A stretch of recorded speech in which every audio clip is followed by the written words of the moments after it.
പത്തനംതിട്ട ഇരവിപേരൂരിൽ ജനിച്ച മലയാള സിനിമയിൽ ഇടം നേടിയ ആളാണ് രാജീവ് പിള്ള. കോവിഡ് പശ്ചാത്തലത്തിൽ സുരക്ഷാ മാനദണ്ഡങ്ങൾ നടപ്പിലാക്കി തെരഞ്ഞെടുപ്പ് നടത്തണമെന്ന് തന്നെയാണ് താരത്തിന്റെ അഭിപ്രായം. തന്റെ തെരഞ്ഞെടുപ്പ് കാഴ്ചപ്പാടുകൾ സംസാരിക്കുകയാണ് രാജീവ് പിള്ള. ഈ വിഷയത്തിൽ രാഷ്ട്രീയമായി ഒരു അഭിപ്രായം പറയാൻ ഞാൻ ആളല്ല. പിന്നെ തെരഞ്ഞെടുപ്പിനെ പറ്റി പറയുകയാണെങ്കിൽ ഇപ്പം ബീഹാർ തെരഞ്ഞെടുപ്പ് നമ്മൾ കണ്ടതാണ്, അത് നടന്നു. ഇവിടെ കേരളത്തിൽ എൻ്റെ പേഴ്സണൽ അഭിപ്രായം ഇത്തിരി കൂടി വിവരമുള്ള ജനങ്ങളാണ് കേരളത്തിൽ. അപ്പം സോഷ്യൽ ഡിസ്റ്റൻസിങ്ങും ബാക്കി കോവിഡ് മാനദണ്ഡങ്ങളും പാലിച്ച് തിരഞ്ഞെടുപ്പ് നടത്തുകയാണെങ്കിൽ കുഴപ്പമില്ല എന്നുള്ളൊരു പക്ഷക്കാരനാണ് ഞാൻ.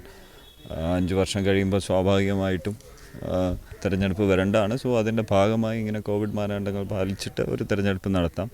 രണ്ടാമത് എന്നെ സംബന്ധിച്ച് പേഴ്സണലി ഞാനൊരു രാഷ്ട്രീയ പാർട്ടികൾക്കാൾ കൂടുതൽ ഒരു കാൻഡിഡേറ്റിനെ നോക്കി അല്ലെങ്കിൽ ഒരു വ്യക്തിയെ നോക്കി അവർ ചെയ്ത കാര്യങ്ങൾ വിലയിരുത്തിയിട്ട് പറയുന്നൊരു രാഷ്ട്രീയമാണ് എൻ്റെ. സോ ഒരു രാഷ്ട്രീയ പാർട്ടി എന്നതിനേക്കാൾ ഉപരി എന്താ പറയുക, നമ്മുടെ കാര്യങ്ങൾ ചെയ്തു തന്നൊരു വ്യക്തി ഉണ്ടെങ്കിൽ, ലൈക്ക് പ്രസൻ്റ്ലി ഇപ്പോൾ ഞാൻ നിൽക്കുന്നത് ഇപ്പം ഞങ്ങളുടെ കൊച്ചു പഞ്ചായത്തായ എരവേരി പഞ്ചായത്തിൻ്റെ ഒരു സ്പോർട്സ് സെൻറ്ററിലാണ്.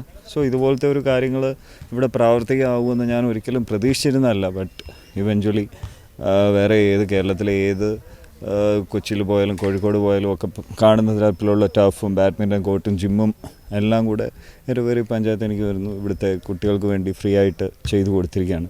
സോ അങ്ങനെ ഒരു ഡെവലപ്മെൻറ്റൊക്കെ വരുമ്പോൾ നമ്മൾ സ്വാഭാവികമായിട്ടും അതിനെ അപ്രീഷിയേറ്റ് ചെയ്യണം. അത് ആര് ചെയ്തു കൊടുത്തതാണെന്ന് നോക്കിയിട്ട്. Eraveri panchayat is one of the best panchayats in Kerala.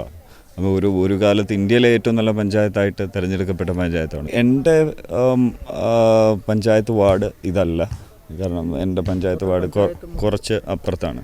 So ഞാൻ ഒരു പ്രശ്നമായി എൻ്റെ വാർഡ് മെമ്പറിൻ്റെ അടുത്ത് പോയി കഴിഞ്ഞാൽ അദ്ദേഹം എൻ്റെ കാര്യങ്ങൾ സാധിച്ചു തരാറുണ്ട്. സോ ആ കാര്യമേ എനിക്ക് പറയാൻ പറ്റത്തുള്ളൂ, അല്ലാതെ ഒരു ഭീകര ഇഷ്യൂവിലേക്ക് ഞാൻ കടന്നിട്ടില്ല.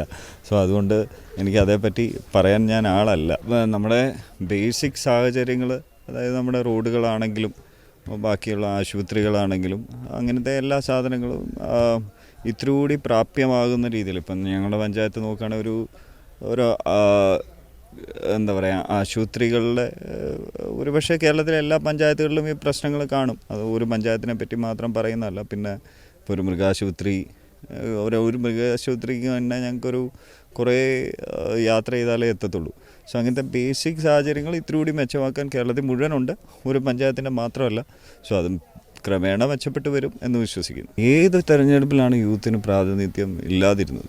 എല്ലാ തെരഞ്ഞെടുപ്പിലും ഉണ്ടായിരുന്നു. പക്ഷേ ഓരോ തെരഞ്ഞെടുപ്പ് വരുമ്പോഴും ആൾക്കാർ പറയുന്നുണ്ട് ഈ പർട്ടിക്കുലർ തെരഞ്ഞെടുപ്പിൽ യൂത്ത് ഇത്തിരി കൂടി ആക്റ്റീവായിട്ട് ഇറങ്ങുന്നുണ്ടെന്ന്. പക്ഷേ ഐ ഡോണ്ട് തിങ്ക് സോ. അതിന് ഞാൻ വിശ്വസിക്കുന്നില്ല. എല്ലാ തെരഞ്ഞെടുപ്പുകളിലും യൂത്താണ് കൂടുതൽ ആക്റ്റീവായിട്ട് നിന്നിട്ടുള്ളതെന്നാണ് എനിക്ക് തോന്നുന്നത്.